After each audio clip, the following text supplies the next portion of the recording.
ಛತ್ರಪತಿ ಶಿವಾಜಿ ಮಹಾರಾಜ್ ಅವರು, ಜೀಜಾಮಾತ ಅವರು ಒಂದ್ ವೇಳೆ ಈ ಭೂಮಿಯಲ್ಲಿ ಬರಲಿಲ್ಲ ಆಗಿದ್ದಿದ್ರೆ ಇವತ್ತು ನಾವು ಯಾರು ಇವತ್ತಿನ ಉಳಿತಾ ಇರ್ತೀವಿ. 100 ಜನ ಬುರ್ಕ ಹಾಕೊಂಡೇ ಬರ್ತಿದ್ರಿ. ನನ್ನ ಹೆಸರು ಸುನೀಲ್ ಅಂತ ಇರ್ತಾ ಇರ್ಲಿಲ್ಲ ಏನೋ ಅಂತ ಅನಿಸುತ್ತೆ. ಅವ್ರ ಬಗ್ಗೆ ನಾನು ಟೀಕೆ ಮಾಡಲಿಲ್ಲ. ಅವರಿಂದ ನಾವು ಗುಣಗಳನ್ನು ಕಲಿಬೇಕು, ಒಗ್ಗಟ್ಟನ್ನ ಕಲಿಬೇಕು, ಏಕತೆಯನ್ನ ಕಲಿಬೇಕು. ಧರ್ಮ ರಕ್ಷತಿ ರಕ್ಷಿತ ಅಂತ ಹೇಳ್ತಾರೆ.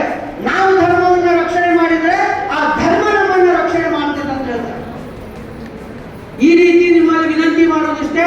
ಇವತ್ತಿನ ದಿನ ಜನವರಿ 12ನೇ ತಾರೀಕು ಯಾವ ಜೀಜಾಮಾತಾ ಸ್ವರಾಜ ಜನನಿ ಜೀಜಾಮಾತಾ ಅವರ ಜಯಂತಿ ಇದೆ, ಅದೇ ರೀತಿ ನಮ್ಮ ಸ್ವಾಮಿ ವಿವೇಕಾನಂದ ಅವರ ಜಯಂತಿ ಇದೆ. ಅವ್ರು ಹೇಳಿದ್ರು, ಹೇಳಿ ಎದ್ದೇಳಿ, ನಿಮ್ಮ ಗುರಿ ಮುಟ್ಟುವ ತನಕ ಹೋರಾಟ ಮಾಡಿ ಅಂತ ಹೇಳಿ. ಇವತ್ತು ನಾವು ಅದನ್ನು ಮಾಡಬೇಕಾಗಿದೆ. ನಾವು ಹೇಳ್ಬೇಕಾಗಿದೆ. ಎಲ್ಲಿ ಹೇಳಬೇಕಾಗಿದೆ? ಮಲಗಿದ ಹೇಳುವುದಲ್ಲ. ನಮ್ಮ ವಿಚಾರಧಾರೆಗಳಿಂದ, ಜಾತಿಗಳ ವಿಚಾರಗಳಿಂದ, ಭಾಷೆಗಳ ವಿಚಾರಗಳಿಂದ, ಪಕ್ಷಗಳ ವಿಚಾರಗಳಿಂದ ಮೇಲೆದ್ದು ಈ ಭಾರತ ದೇಶದ ಸನಾತನ ಧರ್ಮ, ಸನಾತನ ಸಂಸ್ಕೃತಿ, ಈ ಭಾರತ ಮಾತೆಯ ರಕ್ಷಣೆಗೆ ನಾವು ಹೇಳಿ ಎದ್ದೇಳಬೇಕಾಗಿದೆ. ನಮ್ಮ ಗುರಿ ಏನಂತ ಹೇಳಿದ್ರೆ ಭಾರತ ಹಿಂದೂ ರಾಷ್ಟ್ರ ಆಗಬೇಕು. ಇವತ್ತಲ್ಲ ನಾಳೆ ಆಗ್ತದೆ, ಆಗಲೇಬೇಕು ಭಾರತ ಹಿಂದೂ ರಾಷ್ಟ್ರ. ಅದಕ್ಕಾಗಿ ನಾನು ನಿಮಗೆಲ್ಲ ವಿನಂತಿ ಮಾಡ್ತೇನೆ.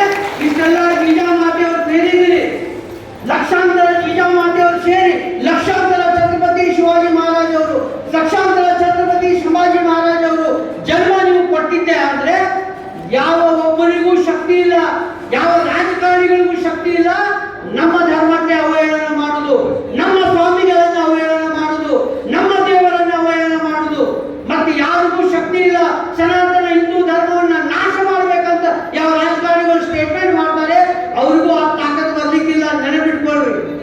ನೀವು ಸ್ವಲ್ಪ ತಪ್ಪಿದ್ರೆ ಮುಂದಿನ ದಿನಗಳಲ್ಲಿ ಭವಿಷ್ಯತ್ತಿನಲ್ಲಿ ನಾವು ಛತ್ರಪತಿ ಶಿವಾಜಿ ಮಹಾರಾಜ್ ಅವರ ಫೋಟೋವನ್ನು ಮನೆಯಲ್ಲಿ ಹಚ್ಕೊಳ್ಳಿಕ್ಕೆ ತೊಂದರೆ ಆಗುವಂತಹ ಪರಿಸ್ಥಿತಿ ನಿರ್ಮಾಣ ಆಗುವುದು. ಇದನ್ನು ತಿಳ್ಕೊಂಡು ಮುಂದಿನ ದಿನಗಳಲ್ಲಿ ಇವತ್ತು ನಾವೆಲ್ಲ ಶಪಥ